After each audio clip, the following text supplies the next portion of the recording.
অল্প কিছু কথা ওনার কাছ থেকে শুনবো।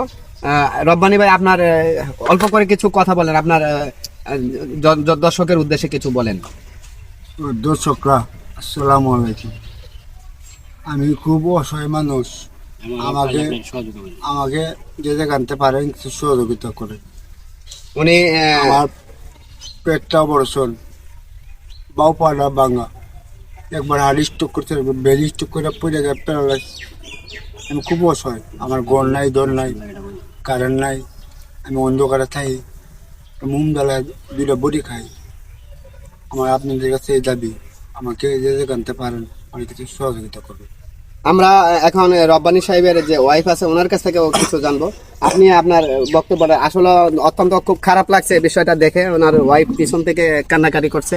এই বিষয়টা অত্যন্ত হৃদয় বিদারক। আমরা সেই সুবাদে এখানে আসা। দর্শক আপনারা অবশ্যই বিষয়টা আমরা ওনার কাছ থেকেও কিছু শুনবো। আপনি বলেন। আপনারা আমার অসহায় মানুষ, আমি দাঁড়ালে পড়ছি, আপনারা আমার 10 জনে আমার সাহায্য করেন।